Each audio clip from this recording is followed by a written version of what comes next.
Bapak-bapak dan Ibu-ibu. Marilah kita buka pertemuan ini dengan terlebih dahulu mengucap puji syukur kehadirat Tuhan Yang Maha Esa. Namun sebelumnya saya ingin menyapa Bapak-bapak dan Ibu-ibu yang terhormat. Ibu Suryaningsih selaku narasumber, yang terhormat Bapak Koordinator Pelatihan, yang kami cintai Bapak-bapak, Ibu-ibu, Ibu rekan TPL, Assalamualaikum warahmatullahi wabarakatuh. Salam sejahtera untuk kita semua. Saudara-saudara yang kami hormati, sebagaimana tercantum pada jadwal,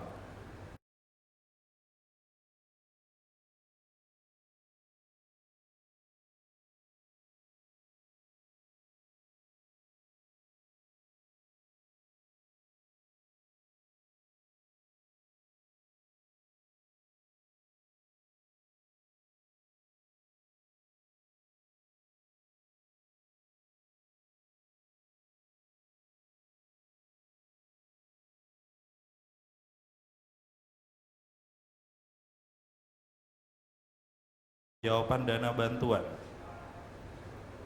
Materi ini sangat penting bagi rekan-rekan TPL dalam implementasi kegiatan di lapangan. Baiklah sebelumnya narasumber menyampaikan materinya. Saya sampaikan beberapa ketentuan acara sebagai berikut. 1. Narasumber kami beri waktu untuk penyampaian materi sekaligus diskusi selama 2 jam. 2. Selama narasumber menyampaikan materi, tidak ada interupsi dari peserta. 3. Setelah narasumber menyampaikan materinya, maka akan dibuka sesi tanya jawab. Demikian peraturan yang akan kita pakai. Selanjutnya, segera kami persilakan kepada Ibu Suryaningsih menyampaikan materi. Terima kasih.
Silakan.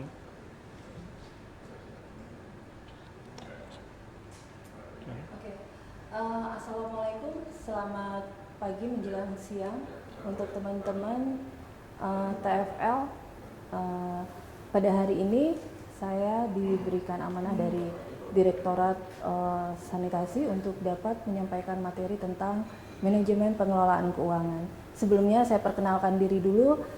Nama saya Suryaningsih. Saya di sini salah satu tenaga ahli keuangan di Regional 1 untuk program Sandes Padat Karya.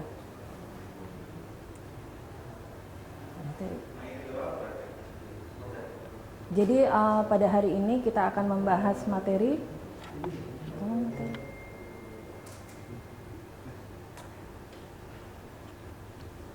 Jadi ada beberapa pokok bahasan, sub pokok bahasan yang akan kita bahas. Yang pertama itu tentang dasar hukum, pemberian dana dan tujuan penggunaan, tata kelola pencairan dana, penggunaan dana bantuan, penyaluran dana bantuan, persyaratan penyaluran dana bantuan, penggunaan materai, dokumen laporan pertanggungjawaban atau LPJ, diskusi dan tanya jawab. Next. Oke. Untuk dasar hukumnya, ini berdasarkan Peraturan Menteri Keuangan RI nomor 173 tahun 2016 tentang perubahan atas Peraturan Menteri Keuangan nomor 168 PMK 05 2015 tentang mekanisme pelaksanaan anggaran bantuan pemerintah pada kementerian negara atau lembaga. Kemudian Peraturan Menteri Pekerjaan Umum garing PRT garing M 2016 tentang mekanisme pelaksanaan anggaran bantuan pemerintah di Direktorat Jenderal Cipta Karya. Peraturan Pemerintah Republik Indonesia Nomor 24 Tahun 2000 tentang perubahan tarif bea materai dan besarnya batas pengenaan harga nominal yang dikenakan bea materai. Selanjutnya ada Peraturan Presiden Nomor 16 Tahun 2018 tentang pengadaan barang dan jasa, pemerintah dan turunannya, Peraturan Lembaga LKPP Nomor 8 Tahun 2018 tentang pedoman pelaksanaan swaklola. Dan terakhir, Surat Direktur Peraturan Perpajakan 1 Direktorat Jenderal Pajak Kementerian Keuangan Nomor S171 garing PJ 02 garing 2018 tanggal 21 Mei 2018 perihal penjelasan atas bantuan pemerintah. Dalam pemberian dana, berikut saya sampaikan tentang pemberi dana dan tujuan penggunaannya. Di sini pemberi dana program sanitasi perdesaan padat karya bersumber dari dana APBN yang diberikan melalui Direktorat Pengembangan Penyihatan Lingkungan Permukiman atau PPLP, Direktorat Jenderal Cipta Karya Kementerian Pekerjaan Umum dan Perumahan Rakyat dalam bentuk uang tunai. Adapun tujuan pemberian dana tersebut adalah ada beberapa opsi di sini. Yang pertama itu untuk toilet individu atau bangunan ruang toilet, toilet leher angsa, tangki septik yang dilengkapi dengan bidang resapan. Kemudian ada kombinasi bangunan, ruang toilet dan tangki septik komunal yang dilengkapi dengan bidang resapan. Ada juga opsi berikutnya itu untuk pembuatan toilet leher angsa dan tangki septik yang dilengkapi bidang resapan. Selanjutnya, tangki septik yang dilengkapi bidang resapan. Ada juga TSP individu, kombinasi TSP individu dan komunal. Tetapi di dalam program Sandes Padat Karya, yang diutamakan yang menjadi skala prioritas adalah 4 poin pertama. Next. Tata kelola pencairan dana. Jadi dana yang diberikan oleh pemerintah ini ditransfer ke rekening KSM. Jadi sebelum proses pencarian dana, maka si KSM harus membuat dulu buku rekening KSM yang ditandatangani oleh 3 orang, yaitu ada ketua, bendahara, dan calon penerima manfaat. Dana ditransfer ke rekening KSM dalam 2 tahap. Tahap pertama sebesar 70% dan tahap kedua sebesar 30%. Setelah dana ditransfer ke rekening KSM, maka dibuatlah suatu rencana penarikan dana dari bank. Rencana penarikan dana dari bank atau RPDB disusun oleh KSM bersama dengan TFL. Tahap 1 atau tahap pertama itu sebesar 70% minimal dilaksanakan dalam 3 kali penarikan dari bank. Untuk tahap kedua, penarikan sebesar 30% dilakukan minimal 2 kali ditarik dari bank. RPDB ini diverifikasi oleh fasilitator kabupaten. Selanjutnya ada laporan pertanggungjawaban dana. Setiap KSM wajib menyerahkan LPJ setiap tahapan kepada PPK. Adapun isi LPJ tersebut adalah dokumen pengadaan barang dan jasa, laporan fisik, dan laporan keuangan. Penyaluran dana dari Balai Prasarana Permukiman Wilayah ke KSM, ini ada beberapa poin, di mana yang pertama, dana untuk masing-masing lokasi disalurkan melalui dokumen anggaran atau DIPA Balai Prasarana Permukiman Wilayah. Kemudian dibuatlah kontrak kerja atau perjanjian kerjasama yang ditandatangani oleh PPK pada Balai Prasarana Permukiman Wilayah dengan KSM. Sebelum pembuatan kontrak kerja atau perjanjian kerjasama oleh PPK pada Balai BPPW, maka KSM diwajibkan membuka rekening. Pembukaan rekening bersama dengan program pembukaan rekening bersama untuk program sanitasi perdesaan padat karya dilakukan oleh KSM.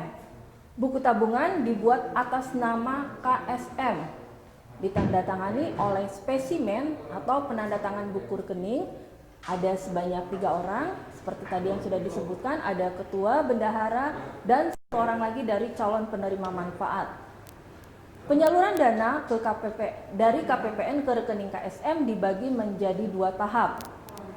Seperti tadi ada 70 dan 30%. Berkas penyaluran dana disiapkan oleh Balai Prasarana Permukiman Wilayah. Dalam penggunaan bantuan pemerintah, itu dana BLM kita dibagi dalam beberapa persentase, di mana yang pertama itu maksimal 35% digunakan untuk bantuan upah pekerja, sedangkan 60% dari bantuan digunakan untuk pembelian bahan material, dan maksimal 5% itu digunakan untuk kegiatan non fisik. Nah, di sini yang perlu kita cermati bersama, penggunaan dana operasional itu maksimal di 5%. Ada beberapa item yang bisa kita lihat, itu adalah yang pertama untuk kegiatan-kegiatan rembuk tahap konstruksi di tingkat masyarakat. Jadi ada biaya konsumsi, kemudian ada untuk pembelian ATK, termasuk di sini pembelian materai, kemudian pembuatan dokumen LPJ KSM. Jadi ada cetak, fotokopi, dan jilid. Kemudian ada untuk perlengkapan K3, kampanye PHBS, konsumsi untuk rembuk warga, pembuatan papan informasi pelaksanaan kegiatan, spanduk, poster untuk edukasi di tingkat masyarakat. Kemudian ada juga untuk pencairan dana di bank, ada transport, kemudian transport di belanja material, dan rapat koordinasi baik di tingkat kabupaten maupun di tingkat provinsi. Ada persyaratan pengajuan dana bantuan dibagi menjadi 2 tahap. Jadi tadi bantuan disalurkan dalam 2 tahap, yang dimana tahap pertama itu sebesar 70%, di mana RKM sudah diverifikasi. Kemudian untuk pengajuan tahap kedua itu ada persyaratan fisik minimal sudah mencapai 60%, LPJ tahap 1 sudah diverifikasi oleh Paskap dan diserahkan kepada PPK pada Balai BPPW. Kemudian 50%, minimal 50% dari total unit yang akan dibangun sesuai dengan rencana di RKM sudah terbangun dan dapat dipergunakan. Berikut penjelasan dari rencana penggunaan dana. Jadi RPD ini merupakan bagian dari RAB yang ada di dalam RKM. Nah, dari total RKM ini dibagi menjadi 2 bagian. Nah, untuk pencairan anggaran tahap 1 dan tahap 2 sebesar 70 dan 30% dari total nilai yang ada di RAB. RPD dibuat oleh KSM bersama-sama dengan TFL. RPD merupakan salah satu dokumen yang harus disusun sebagai syarat pengajuan pencairan dana tahap 1 dan 2 dari Balai Prasarana Permukiman Wilayah. Rencana penggunaan tahap tadi ada 2 ya, dan tahapan pencairan dari dana dari KPPN langsung masuk ke rekening KSM. Untuk penarikan dana bantuan KSM dari bank atau yang singkat menjadi RPDB. RPDB ini merupakan pemilahan besaran dari RPD yang sudah dibuat dan dimasukkan di dalam dokumen pencairan. Untuk dana tahap 1 minimal itu dilakukan penarikan sebanyak 3 kali, boleh lebih, tetapi tidak boleh kurang dari 3 kali. Nah, kemudian untuk yang tahap kedua itu ditarik minimal 2 kali dari bank. RPDB disusun sebelum KSM melakukan penarikan dari bank. RPDB ini disusun oleh KSM bersama-sama dengan TFL dan diverifikasi oleh fasilitator kabupaten. RPDB jumlahnya sesuai dengan termin penarikan dana. Berikut kami jelaskan tentang penggunaan materai pada bukti pembayaran. Untuk pembayaran yang mempunyai harga nominal sampai di 250.000 tidak dikenakan bea materai. Untuk pembayaran yang mempunyai nominal lebih dari 250.000 sampai dengan di 1 juta dikenakan bea materai sebesar Rp3.000. Sedangkan untuk nominal di atas 1 juta dikenakan bea materai Rp6.000. Hal ini sesuai dengan Peraturan Pemerintah Republik Indonesia Nomor 24 Tahun 2000 tentang perubahan bea materai dan besarnya atas pengendaraan harga nominal yang dikenakan bea materai. Adapun kelengkapan laporan pertanggungjawaban sebagai berikut. LPJ sebagai salah satu bentuk pengawasan dan pengendalian pelaksanaan di lapangan. Laporan pertanggungjawaban ini dibuat oleh SM bersama-sama dengan TFL. Laporan pertanggungjawaban dibuat di setiap tahap. Jadi ada LPJ tahap 1 dan tahap 2. LPJ ini disampaikan kepada PPK sebagai pengajuan tahapan pencairan dana untuk setelah pencairan dan setelah pekerjaan selesai. Laporan pelaksanaan pertanggungjawaban terdiri dari 3 bagian, ada laporan pelaksanaan fisik, administrasi keuangan, dan pengadaan barang dan jasa. Isi laporan pelaksanaan atau pertanggungjawaban itu di dokumen pengadaan barang dan jasa yang harus disiapkan yaitu berita acara survei harga, bahan, upah, dan sewa alat, undangan pengadaan bahan dan ataupun material, penawaran dari pemasok, surat pernyataan kebenaran usaha, berita acara penentuan pemenang, surat pernyataan tidak menuntut ganti rugi, surat pernyataan kesanggupan penyelesaian pekerjaan, surat perintah kerja atau SPK, kemudian dokumen pengantar barang atau faktur barang. Sedangkan untuk laporan pelaksanaan fisik itu ada catatan harian, catatan material, daftar hadir pekerja, catatan alat kerja, rekapitulasi kemajuan pelaksanaan mingguan, rekapitulasi kemajuan pelaksanaan bulanan, kurva S di buku bimbingan, berita acara hasil pemeriksaan lapangan dan dokumentasi kemajuan fisik baik itu 0, 50 dan 100% di setiap unit fasilitas sanitasi yang dibangun. Sedangkan untuk laporan keuangannya itu ada RPD atau rencana penggunaan dana, rencana penarikan dana bank, surat permohonan penarikan dana, buku bank KSM, buku kas umum KSM, buku operasional, buku swadaya, dan laporan penggunaan dana atau LPD. Berikut bisa kita lihat bersama beberapa format. Di sini ada format RPD, kemudian next ada format RPDB, next ada format buku bank KSM, buku kas umum KSM, buku operasional KSM, buku swadaya KSM, kemudian laporan penggunaan dana atau LPD. Nah, jadi itu tadi materi inti yang sudah kami sampaikan.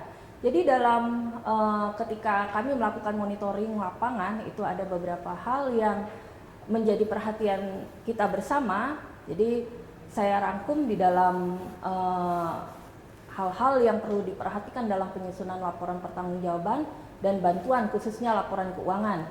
Jadi ada sebagai berikut poin pentingnya. Next. Oke, next Pak. Sebelumnya. Oke, ini ada beberapa hal yang harus kita perhatikan bersama. Poin pertama itu ada pada saat pembukaan rekening KSM agar TFL mendampingi si KSM dan memberikan catatan kepada CS-nya berupa kesepakatan-kesepakatan setiap penarikan dana.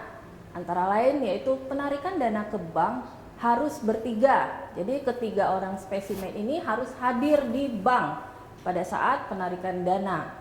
Dan saat penarikan dana, KSM harus membawa RPDB yang sudah diverifikasi oleh Faskap. Kemudian untuk bukti transport KSM tidak perlu menggunakan nota, cukup kwitansi dan ditandatangani oleh masing-masing penerima uang transport. Selanjutnya, untuk pembelian material dari warga setempat atau material lokal, bukan beli dari toko, maka tidak perlu dipaksakan untuk menggunakan nota, cukup kwitansi saja yang dibubuhi dengan materai secukupnya. Misal ketika kita membeli pasir, batu bata atau material lokal lainnya, maka cukup menggunakan kwitansi dan dibubuhi materai secukupnya. Dilampiri juga dengan bukti pendukungnya berupa fotokopi KTP dari pihak penerima uang. Kwitansi merupakan surat bukti penerimaan uang, maka setiap si bendahara mengeluarkan kwitansi harus didukung oleh bukti berupa kwitansi. Bendahara wajib membuat kwitansi untuk setiap pengeluaran uang. Nah, yang sering kami temui di lapangan itu terkait dengan penomoran kwitansi.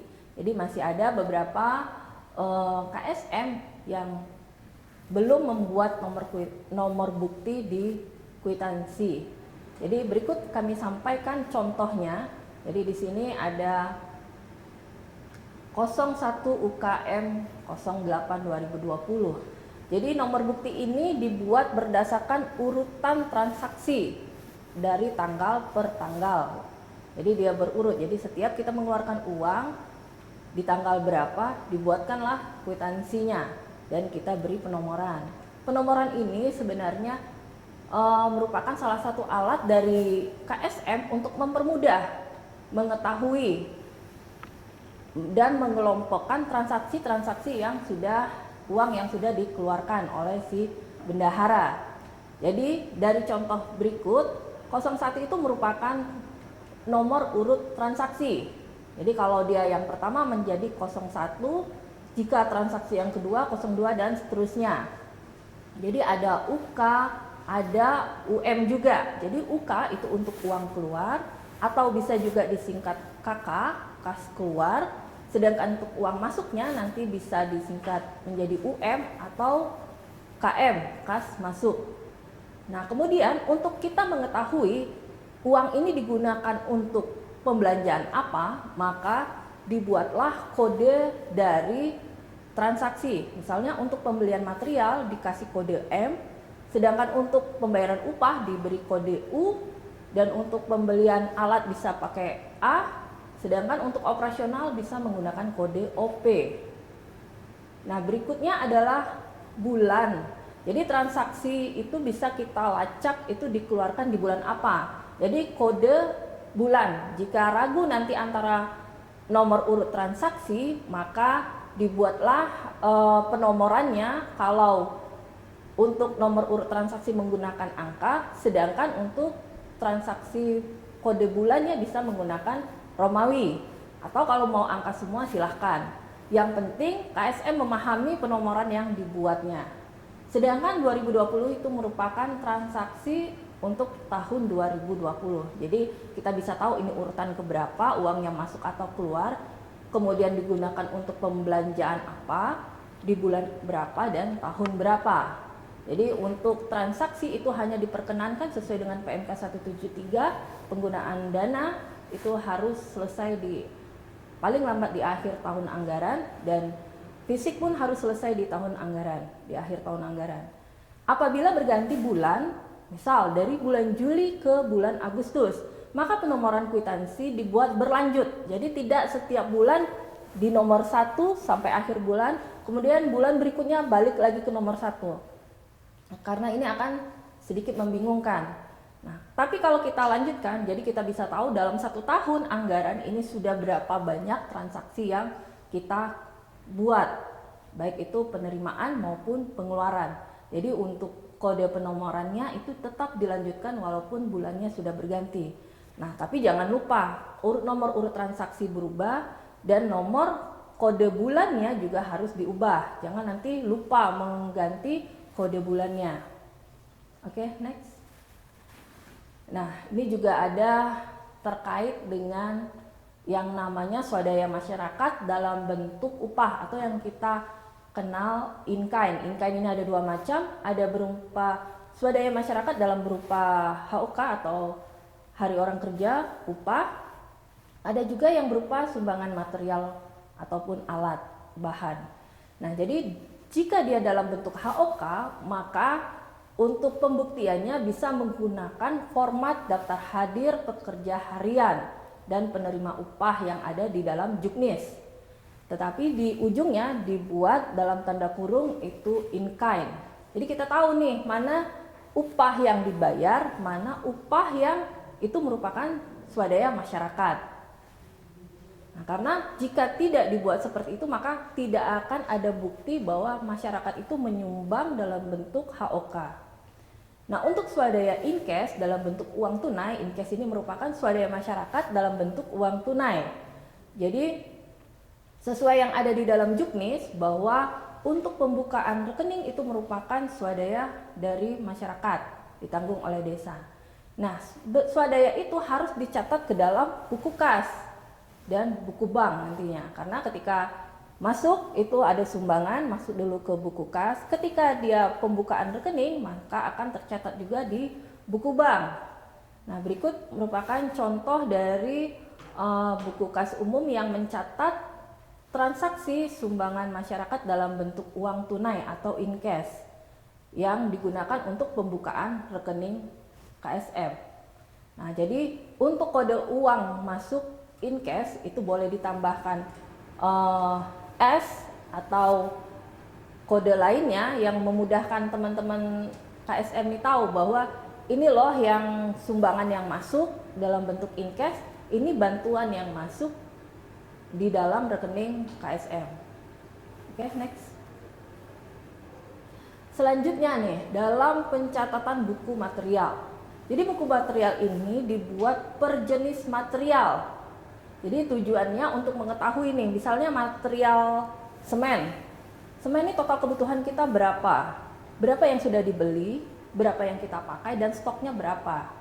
Nah, jadi bisa tahu, dan ini pun buku material ini akan memudahkan teman-teman KSM dan TFL untuk merekap masuk ke dalam LPD. Nah, jadi kalau dibuat secara keseluruhan itu lebih baik. Tetapi kalau dirasa terlalu repot, boleh material-material yang nilainya besar seperti semen, batu, pasir, dan lain sebagainya. Nah, jadi untuk pencatatan buku material ini harus per jenis kegiatan. Jadi per hari, bukan per hari, maksudnya per tanggal transaksi pembelian material. Nah, ya. Jadi memang banyak, tetapi tujuannya baik untuk mempermudah pada saat mereka di laporan penggunaan dana. Oke. Next. Nah, ini ada contoh nota dan kwitansi. Jadi ketika uang keluar, maka si bendahara ini wajib menyiapkan kwitansi. Nah, kwitansi ini akan dibawa ke toko. Jadi sesuai dengan perencanaan yang ada di dalam RPDB, maka pembelanjaan baik itu untuk material, upah, pembelian alat ataupun biaya operasional, jika memang dia dibeli di toko maka harus ada nota. Jadi kita lihat dulu. Jadi keabsahan dari bukti pendukung. Jadi kalau belum dianggap sah, maka jangan dulu dicatat ke dalam pembukuan si KSM. Tetapi jika kita nilai sudah sah, artinya kalau untuk nota itu ada tanggal, ada siapa sih ini yang penerimanya, rincian barang, kemudian volume, harga, dan lain sebagainya, itu sudah ada ditanda tangan, dicap oleh pihak toko, maka di kwitansinya itu juga harus dicap oleh pihak toko. Jika kena bea materai, dia harus ditempel materai. Jadi jangan sampai ada nih, saya temukan ketika saya monitoring, ada juga nih yang antara cap, materai, dan tanda tangan itu nggak kena. Jadi ditempel dulu materai, tanda tangan harus kena materai, kemudian baru di materai dan tanda tangan tersebut dicap, itu baru sah dia. Kemudian perhatikan kembali penjumlahan ke samping dan ke bawahnya, jangan sampai ada yang salah hitung. Jadi karena kesalahan pihak toko, maka jangan sampai nanti si pihak KSM ini dirugikan oleh pihak toko. Nah, jika pembelian material itu banyak itemnya, maka di dalam kwitansi cukup dibunyikan pembelian material dengan nomor yang sama antara nomor kwitansi dan di nota. Jadi nomor kwitansi ini turunkan juga ke dalam notanya sehingga kita mudah untuk melacak. Oh iya, kwitansi nomor sekian, ini notanya kalau memang ada nota. Jika tidak, ya di kwitansi, jika memang hanya menggunakan kwitansi, maka rinciannya dituangkan di dalam kwitansi. Tetapi jika ada nota yang terinci transaksinya, item-item yang kita beli, maka di kwitansi tidak usah dirinci lagi. Jadi cukup misalnya pembelian material atau alat, bunyikan aja seperti itu, atau transport. Ya, oke, next. Kemudian berikut juga ada contoh bukti pengeluaran dari toko yang dibuat oleh KSM tadi. Ada cap, ada materai. Jadi jangan lupa nih, kembali ke aturan materai tadi, diingat-ingat bahwa transaksi nominal berapa, materainya berapa, itu harus benar. Dan jangan juga nanti ada tuh yang bilang ke saya, Bu, ini kan transaksinya sebenarnya materainya 3.000, tapi karena saya nggak punya materai 3.000, saya tempel 6.000. Itu malah nggak berlaku. Jadi disesuaikan dengan aturannya. Kalau lebih malah itu tidak berlaku, ya. Oke, next. Kemudian, apakah bisa memakai kwitansi yang dicetak atau print sendiri? Boleh saja KSM membuat kwitansi yang di print, tapi jangan juga sampai ada double kwitansi. Jadi ada juga nih KSM yang begitu rajinnya sehingga ada nota dari toko, ada kwitansi biasa juga yang dikeluarkan oleh bendahara. Kemudian diketik lagi itu, diketik rincian nota. Di bawahnya ada kwitansi yang di print. Nah, kan bingung kita, yang mana nih yang harus ditempel materai? Karena dia kena aturan materai. Ini kwitansi, sama-sama kwitansi, cuman bedanya satu diketik, satu tulis tangan. Nah, kalau seperti itu sudah terjadi pemborosan dan juga double bukti. Nah, saya sarankan jangan sampai memberatkan. Kalau kwitansi biasa boleh, mau diketik juga boleh, tapi tidak ada dua kwitansi untuk mendukung satu nota. Jadi nota wajib didukung oleh kwitansi, tetapi kalau kwitansi tidak harus ada nota. Karena yang namanya nota itu harus ada capnya.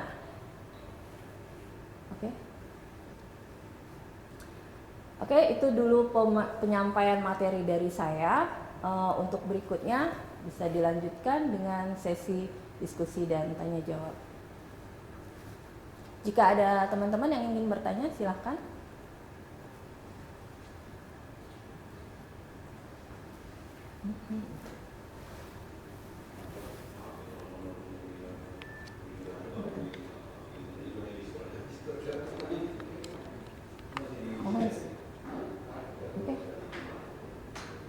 Jika ada yang mau bertanya, silakan.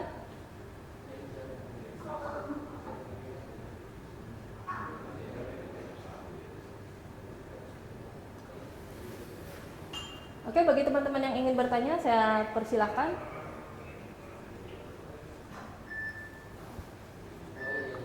Oke, ini ada pertanyaan dari Pak Yuliansah. Mohon saran Bu, kalau BKU bagusnya ditulis atau diketik? Jadi begini ya, untuk boleh ditulis atau diketik, ini tergantung dari kemampuan dari si bendaharanya. Jika bendahara memang mahir menggunakan komputer, maka boleh diketik. Ya, dengan catatan ketika diperiksa filenya ada dan dia pun paham bagaimana proses pencatatan pembukuan yang ada. Tetapi jangan sampai nih ada akal-akalan juga. Nanti dibantu nih dengan teman-teman TFL, kasih ke bendahara. Jadi itu TFL yang kerja nih. Nanti ada juga yang minta upahan dan lain sebagainya. Ada yang nakal seperti itu. Nah, memang kami sarankan untuk ditulis. Karena ditulis tersebut dengan cara ditulis, maka ada proses pembelajaran dari si KSM ini. Nah, jadi kalaupun ditulis itu nanti kita bisa tahu kalau memang dia sendiri yang menulis, nanti ada juga yang dibantu nulisin. Jadi harapannya kalau bisa lebih baik ditulis biar dia jelas dan ada proses pembelajaran. Jadi kan di situ misalnya ada kesalahan. Ini sering saya temui di lapangan. Ketika ada kesalahan itu ada yang main tempel-tempel, ada yang ditipek, ada yang dicoret-coret banyak. Nah, sehingga proses pembelajaran itu bisa kami lihat dengan detail itu ketika pembukuan itu ditulis. Kalau diketik kan tinggal del, copy, paste, kan nggak kelihatan udah benar semuanya. Nah, kita nggak tahu nih bagaimana proses pembelajarannya di tingkat KSM, dalam hal ini bendahara. Saya tidak melarang untuk diketik dengan catatan seperti tadi, tetapi alangkah baiknya jika memang ditulis di buku double folio yang besar sehingga nampak oleh kami bagaimana proses pembelajaran di tingkat KSM dalam hal ini si bendaharanya. Oke.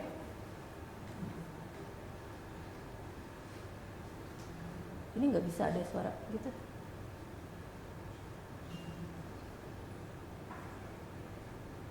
Contoh untuk kwitansi yang boleh diketik komputer. Tadi sudah ada ya contohnya.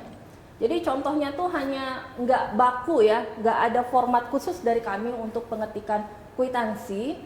Nah, jadi di situ hanya harus jelas uang ini dikeluarkan oleh siapa, sebesar berapa, baik nominal terbilang maupun angka, kemudian digunakan untuk apa.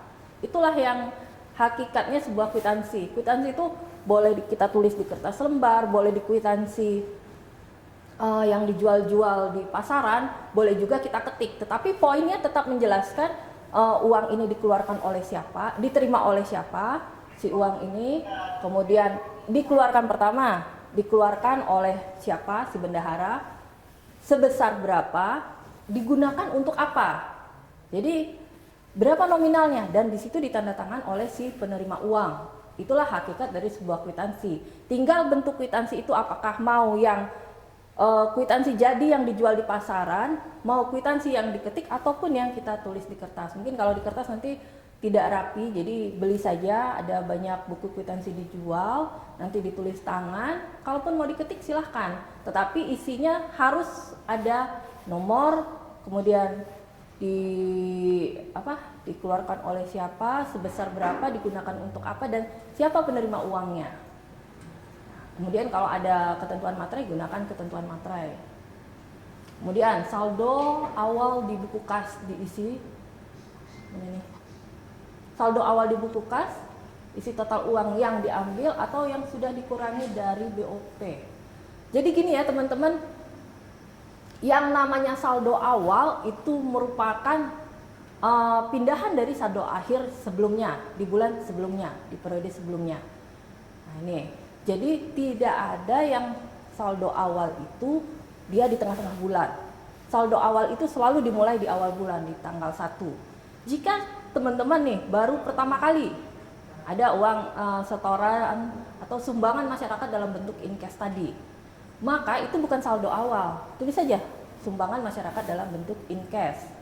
Nah, saldo awal ketika kita sudah tutup periode bulan ini, ya di akhir bulan ini. Jadi periode pembukuan kita itu dari tanggal 1 sampai tanggal akhir bulan. Bukan per termin atau per RPDB ya. Dibuat per bulan untuk periode pembukuan. Ditutup setiap akhir bulannya, ditandatangani oleh pihak-pihak terkait. Sudah sah diterima ketika sudah dilegalkan, ditandatangan oleh pihak-pihak terkait. Nah, saldo akhir di bulan ini akan menjadi saldo awal di bulan selanjutnya. Dan saya ingatkan untuk kolom saldo awal tidak perlu debit kreditnya diisi, langsung ke kolom saldo saja.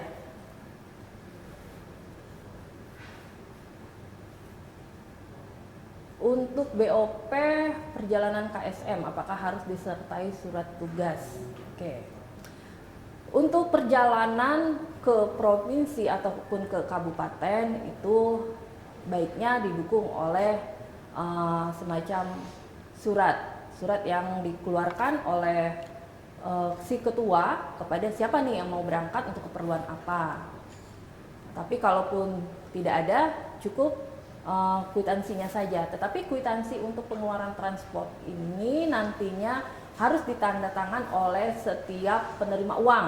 Jadi kalau misalnya contoh ya, untuk perjalanan ke bank ada 3 orang, maka ketiga-tiga ini harus bertanda tangan. Jadi satu kwitansi, satu nomor bukti ya. Tidak ada satu kwitansi itu untuk 2-3 transaksi yang berbeda. Ya, satu hari. Jadi di dalam satu hari ini bisa beberapa transaksi, maka dalam satu hari tidak menutup kemungkinan untuk ada 2, 3, 4, 5 nomor. Jadi satu transaksi, satu nomor bukti. Kemudian untuk buku bank boleh nggak langsung difotokopi aja buku rekeningnya. Jadi buku bank ini merupakan buku si KSM. Jadi kalau ngeprint buku kalau cuman di fotokopi dari buku rekening itu bukan buku bank. Buku bank ini adalah, jadi kita ini punya 2 transaksi ya, punya 2 transaksi di tingkat masyarakat. Ada transaksi bank dan ada transaksi kas. Kalau transaksi bank itulah dia yang dinamakan dengan buku bank. Dicatat ke dalam buku bank. Jadi buku bank ini isinya akan sama dengan buku rekening. Ya, kalau di dalam kita langsung fotokopi buku rekeningnya, bagaimana kita ada proses tanda tangan dan pembelajaran di tingkat KSM-nya. Jadi bagaimana si tujuan dari buku-buku yang dimasukkan di dalam juknis yang harus dikerjakan oleh si KSM ini adalah bagaimana kita melatih, kita mendampingi si KSM ini agar dia bisa mengerti bagaimana cara mengelola dan mencatat keuangan yang ada di dalam KSM. Jadi tidak boleh kita hanya fotokopi buku rekening dijadikan sebagai buku bank. Tetap harus ditulis, diketik, intinya dicatat di dalam format buku bank yang ada di dalam juknis. Kemudian apa nih?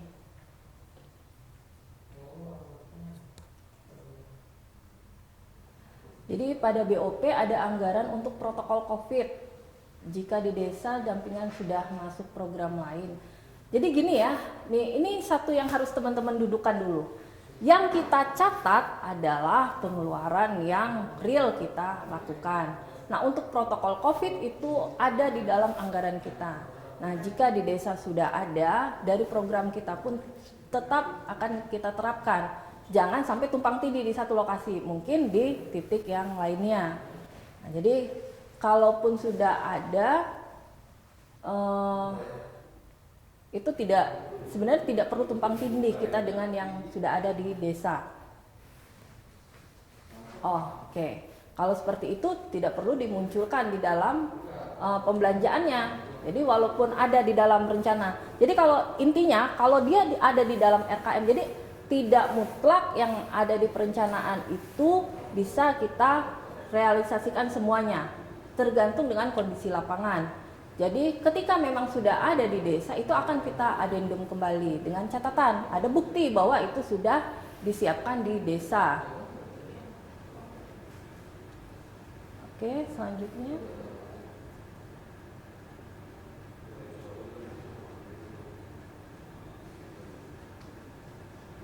Oke. Jadi ini teman-teman baca kembali. Jadi pada pembukuan kas tadi, untuk pembukuan buku bank tadi kenapa harus ada dimasukkan ke buku kas? Seharusnya hanya uang penarikan dari bank. Jadi teman-teman pahami dulu, ada buku bank, ada buku kas. Transaksi kita ada 2 macam, transaksi bank dan transaksi kas.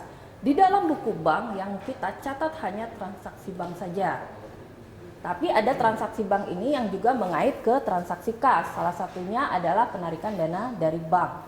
Jadi di buku bank itu ada bunga, pajak, administrasi, transfer KPPN. Kemudian penarikan tunai. Nah, di buku kas itu yang kita cantumkan, jadi Jadi biar nyaut gitu, biar kita tahu uang yang sudah masuk berapa, yang sudah kita tarik berapa.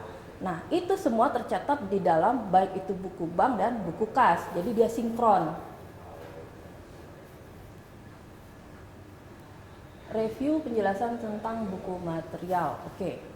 Jadi buku material yang harus saya pertegas di sini adalah buku material ini merupakan buku bantu dari si buku kas umum.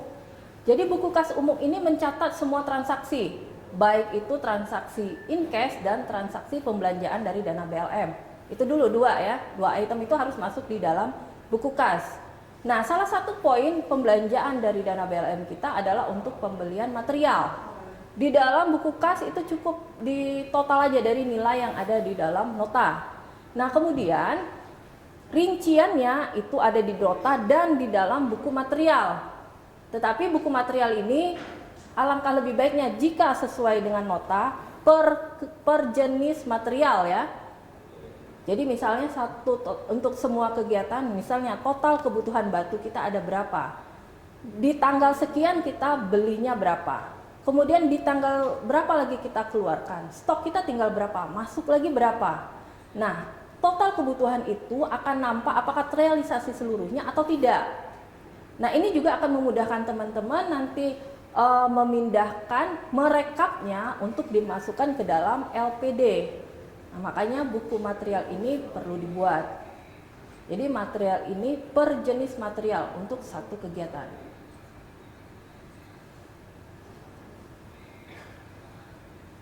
Pembukaan kas tadi. Oke, maksimal berapa hari rupiah KSM. Jadi gini ya, di dalam juknis kita tidak dijelaskan secara tegas untuk cash on hand bahasanya. Cash on hand uang yang ada di tangan si bendahara. Tetapi kita harus juga memahami keamanan dari si pemegang uang ini. Jadi teman-teman ketika mendampingi KSM dalam pembuatan RPDB, tolong benar-benar diperhatikan kebutuhan dari si KSM ini mau beli apa saja. Dan kapan dia akan membelikan sehingga tidak terjadi penumpukan dana di dalam kas. Karena semakin banyak dana dipegang oleh si bendahara, semakin lama dia memegang uang si bendahara ini, maka resikonya semakin tinggi. Satu, bisa jadi khilaf kan, pakai dulu dikit, tidak terasa nanti akan banyak. Akhirnya kabur bendahara, bisa jadi seperti itu. Yang kedua, bisa juga si bendahara ini menjadi incaran orang. Oh, si bendahara ini pegang uang banyak. Nah, jadi ada yang entah mau maling, curi segala macam. Jadi semakin lama, semakin banyak dan semakin lama uang dipegang oleh si bendahara, maka semakin tinggi resiko bendahara. Nah, jadi dalam pembuatan RPDB, jadi tadi saya tekankan kembali RPD 1 itu kan ada minimal tahap 1 itu ada 3 kali penarikan dana. Bukan harus 3 kali ya. Kalaupun lokasinya susah, bisa jadi dia akan menjadi 2 kali karena biaya untuk penarikan dana itu begitu besar. Nah, 3 kali itu standar yang diberikan oleh program. Jangan juga nanti kebanyakan biaya bolak-baliknya yang mahal. Nah, jadi tolong disiasati oleh teman-teman bagaimana si KSM terutama si bendahara ini tidak pegang uang lama-lama. Kalau bisa ya jangan sampai berbulan-bulan. Sekian hari uang ditarik, belanjakan. Jadi jangan terlalu berlama-lama. Idealnya sih jangan lebih dari 5 ataupun paling lambat 1 minggu. Kalau bisa 2 hari pun selesaikan. Kenapa harus ditahan-tahan uang berlama-lama? Karena ini mengakibatkan resiko yang tinggi juga bagi si bendaharanya. Kemudian apakah di LPJ KSM selain kwitansi dan nota ditambahkan surat, surat jalan sebagai pengganti buku material. Buku material tetap ya, mau surat jalannya silakan, tetapi buku material ini sendiri tetap harus dibuat. Ketika barang sudah dibeli, maka buku material wajib dibuat.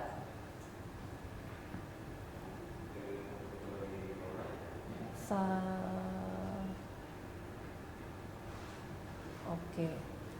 Jadi saldo awal di buku kas total termin 1 sebesar 245 atau hanya per PDB 1 saja. Jadi gini ya, dana termin 1 yang masuk ke rekening KSM itu sebesar 245 juta. Jadi dari 245 juta ini bisa kita tarik minimal 3 kali. Jadi dihitung. Jadi bukan dicatat 245 ini yang ada di kas, tetapi berapa yang ditarik itu yang kita catat ke dalam kas. Kemudian swadaya pembukaan rekening KSM. Kenapa harus dimasukkan ke buku kas jika nanti ada penambahan uang yang ditarik dari bank dan pembukuan bank yang dibukukan di dalam buku kas hanya penarikan dana di bank aja. Jadi gini ya. Jadi kita ini kan punya buku namanya buku swadaya. Buku swadaya itu mencatat seluruh swadaya masyarakat. Jadi swadaya masyarakat ada in cash, ada in kind. In cash tadi berupa uang tunai, sedangkan in kind ini berupa sumbangan material, bahan, material, alat, ataupun HOK, upah tenaga kerja yang tidak dibayarkan, tetapi kita nilai dengan uang. Nah, walaupun tercatat di buku kas, tetapi rekap seluruh sumbangan masyarakat ini akan muncul di dalam buku swadaya. Nah, jadi karena sumbangan in cash ini berupa uang tunai, maka dia masuklah di dalam buku kas umum berupa catatan kas. Nah, begitu juga dengan dana BLM. Kalau dia masuk ke bank, karena di dalam juknis kita untuk pembukaan rekening itu harus swadaya masyarakat. Nah, jadi bagaimana tidak kita masukkan ke dalam buku bank karena dia merupakan setoran awal untuk pembukaan rekening. Maka sumbangan masyarakat dalam bentuk uang tunai ini dicatat dulu di kas, kemudian dikeluarkan, masuklah dia ke buku bank.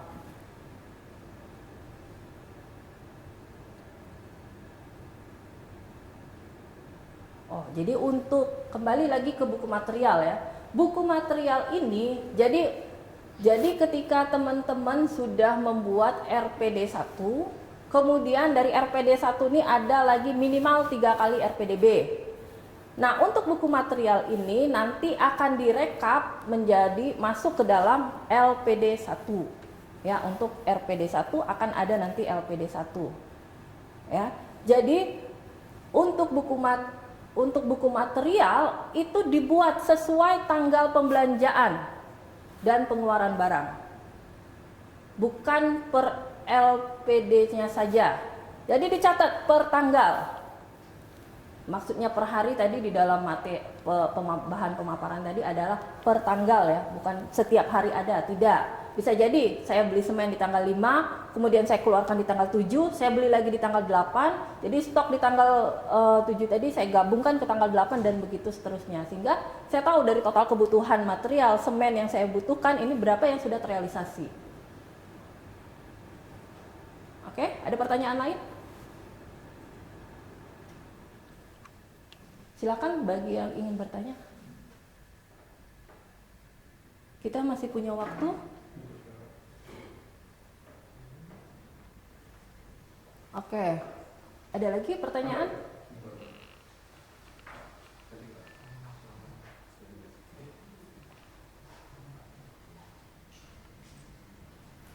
Jadi ini silahkan teman-teman banyak bertanya. Kalaupun nanti ada pertanyaan-pertanyaan teman-teman yang dirasa teman-teman masih kurang puas, nanti saya coba akan koordinasikan lagi di tingkat pusat. Bagaimana nanti kita akan buat satu bahan yang akan kami share ke teman-teman semua untuk jadi pedoman teman-teman dalam pelaksanaan kegiatan pendampingan di tingkat masyarakat. Jadi kita meminimalisir kesalahan yang terjadi di tingkat masyarakat. Jangan sampai nanti di kemudian hari setelah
Oke, selanjutnya ada pertanyaan lagi? Tidak dari teman-teman? Silahkan. Jadi di sini ada 3 provinsi, Jawa Tengah, Provinsi Bengkulu, kemudian Provinsi Sumatera Selatan ya. Jadi untuk tim region 1 mungkin ya.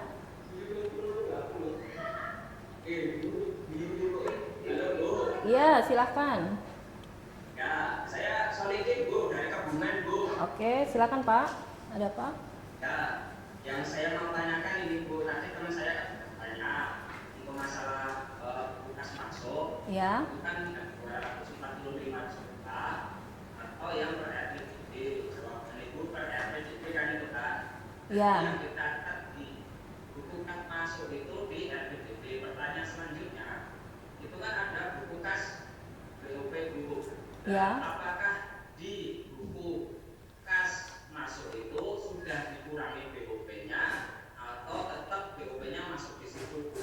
Misalkan kita narik 84 juta atau 80 juta, dan yang dicatat di buku kas itu yang 80 juta atau sudah dikurangi BOP. Misalkan BOP-nya 6 juta, berarti 80 juta dikurangi 6 juta, nanti yang dicatat di buku kas berarti 24 juta atau 80 juta. Itu Bu, pertanyaan saya Bu. Oke. Mohon maaf jika ada salah kata ya Bu ya. Ya, tak apa. Oke, jadi gini ya, teman-teman duduk dulu, pemahaman tentang buku kasnya dulu. Buku kas ini adalah merupakan buku yang mencatat seluruh transaksi dalam bentuk uang tunai. Ya, yang kita catat adalah transaksi. Transaksi itu artinya apa yang kita masukkan, yang kita tarik, kemudian jadi uang masuk, kemudian apa yang kita keluarkan menjadi uang keluar. Ya. Jadi yang masuk ke buku kas adalah uang yang kita tarik, yang real kita tarik ya Pak ya. Kalau dia 245 juta tuh baru masuk ke rekening, belum ditarik oleh si KSM.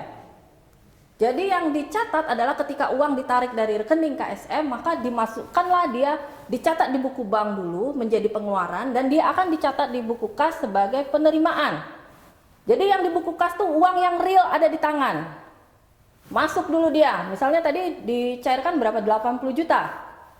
Maka kalau RPDB-nya 80 juta, uang itu diterima oleh si KSM, si spesimen 3 orang ini tadi, misalnya diwakili oleh bendahara nih, terima langsung dari tellernya 80 juta, maka yang dicatat di buku kas adalah uang 80 juta tersebut.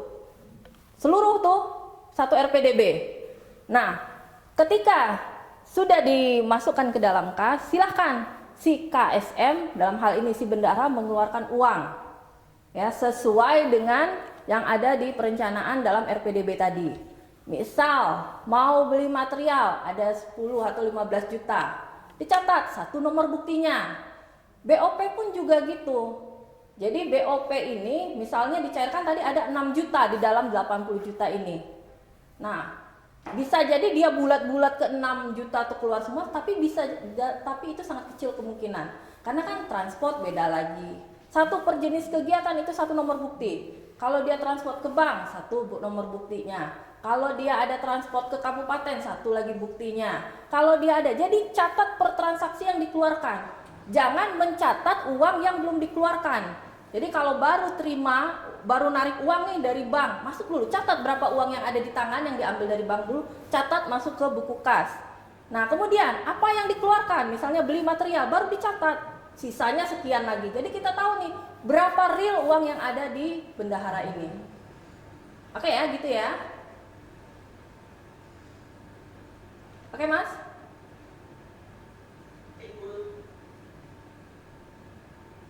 Oke, kalau ada yang lain silakan. Suaranya. Ini jam. Oke, silakan kalau ada pertanyaan lain dari teman-teman. Mumpung kita punya waktu dan kesempatan untuk bisa diskusi nih sama-sama. Kalaupun nanti ada pertanyaan-pertanyaan yang saya belum bisa jawab, saya akan pending dan saya akan sampaikan nanti melalui pihak-pihak terkait dan akan kita jadikan pedoman untuk pelaksanaan selanjutnya. Ada lagi yang mau ditanyakan? Silakan.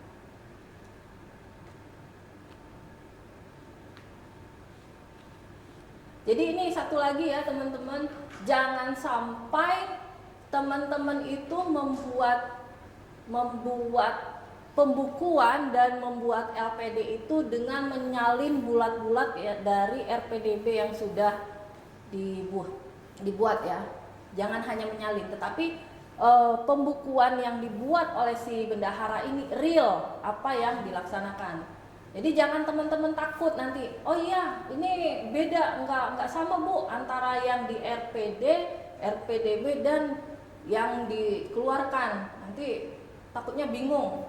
Silahkan ya. Jadi kalaupun ada perbedaan-perbedaan, misal ditargetkan tadi pembelian material ada 50 juta, ternyata tidak sampai situ dikeluarkan, nanti bisa ada adendum. Jadi tidak harus sama ya. Justru nanti pihak pemeriksa, auditor itu akan mempertanyakan ketika dia sama persis dengan perencanaan. Masa sih tidak ada miss sama sekali, sama persis gitu. Berarti sangat matang nih perencanaannya, seperti itu. Jadi buatlah laporan keuangan nih, tekankan pada KSM, buat sesuai dengan real lapangan. Jangan hanya menyalin dari RPDB ataupun RPD. Dan ingat teman-teman, saya tidak mau ada yang namanya di RPDB itu nilai-nilai keriting. Oh, nilai keriting yang ujungnya 721, 643 yang kayak gitu. Jadi yang namanya RPDB ini hakikatnya ya, ketika kita membuat rencana penarikan dana dari bank itu, si pihak KSM ini sudah mensurvei dulu ke toko. Dia cek dulu ketersediaan barang. Ada nggak barang ini di toko A, toko B, toko C yang akan dia beli nanti? Berapa harganya? Semua sudah tahu pasti. Dan ada nilai pecahan uangnya. Kalau nilainya keriting seperti itu, tidak mungkin ada pecahannya di toko ataupun pembelian langsung ke orang per orang. Nah, jadi yang namanya RPDB itu nilainya sudah bulat, tidak ada yang keriting-keriting lagi, karena dia sudah siap untuk dibelanjakan ke baik itu toko ataupun pembelanjaan lainnya. Itu ya, tolong tidak ada lagi di dalam buku kas nilai keriting, tidak ada di RPDB yang nilainya keriting-keriting lagi. Nah, jadi walaupun ya kan di bawahnya dibulatkan, iya, tetapi logikanya masa sih ada nilai berkoma-koma lagi ketika kita beli ke toko, dan komanya tuh yang koma yang tidak masuk akal gitu. Misalnya beli semen 1,3 sak kan nggak mungkin gitu kan. Jadi hal-hal yang seperti itu, makanya di sini ada teman-teman dari teknik, tolong diperhatikan, tolong dicermati. Jadi pembulatannya itu bukan pembulatan di jumlah total bawah, tetapi pembulatan per item-item kegiatan yang akan dibeli. Sudah tahu satuannya berapa, nilainya berapa, itulah yang kita buat ke dalam RPDB, sehingga tidak muncul lagi yang namanya nilai keriting. Selanjutnya ada pertanyaan, silahkan.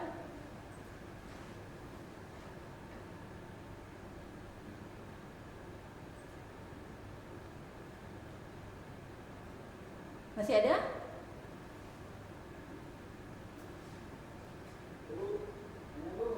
Oke, Oke, silakan Pak. Bu, yang masalah buku bank buku bank berarti keluarkan lagi buku bank. Gimana? Bisa diulang? Kan ada swadaya bukan bank. Iya. Ya kan? Oke. Kasih tadi belum itu Bu. Nanti kalau ditambahkan dengan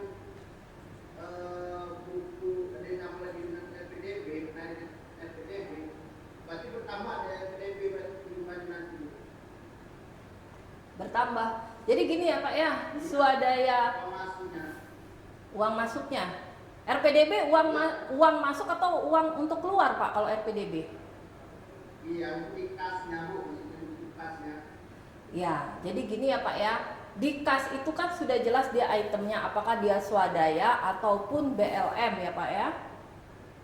Kita pisah, yang dia nanti jangan takut dengan nilai di buku kas ya. Ini teman-teman kaku, jadi nanti buku kasnya tidak sama dengan nilai RPD. Tidak apa-apa, karena kan situ sudah diperjelas, ada buku bantu yang namanya buku swadaya.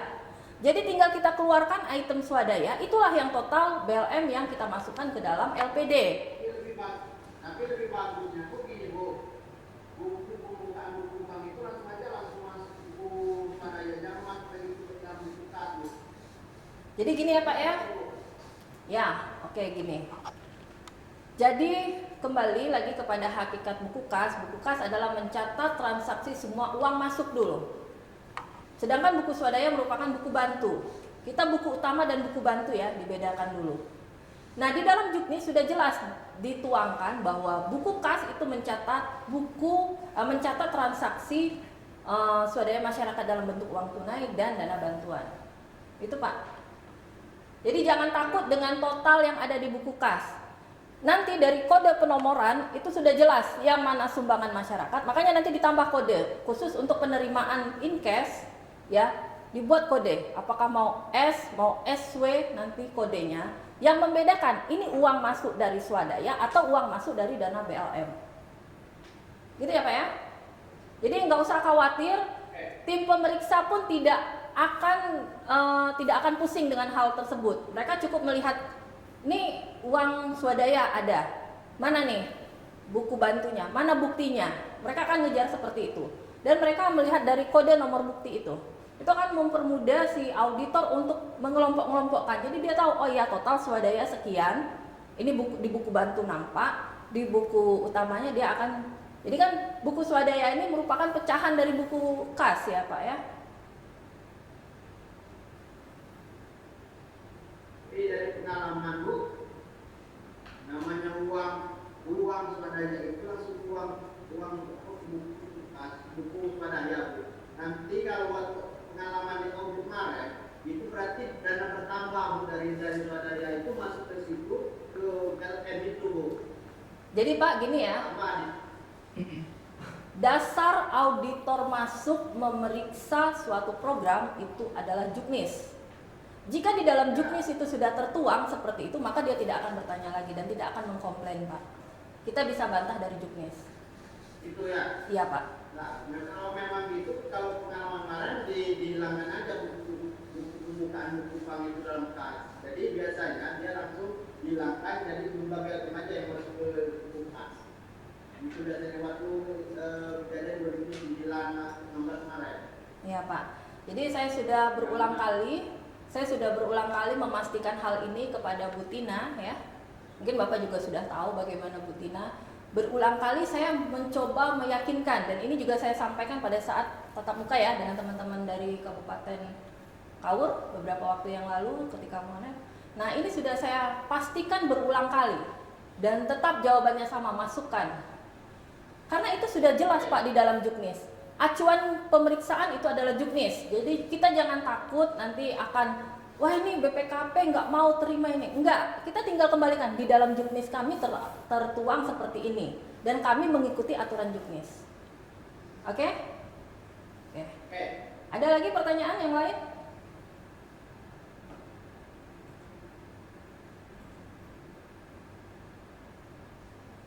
Adakah yang lain?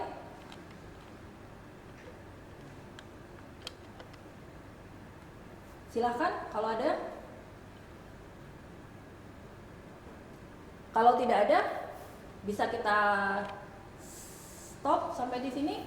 Kita selesaikan sesi penyampaian materi tentang manajemen pengelolaan keuangan pada hari ini.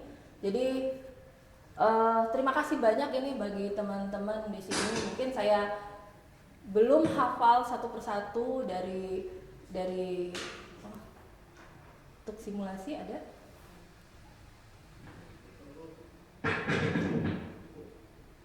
Oke, ini enggak dulu Pak.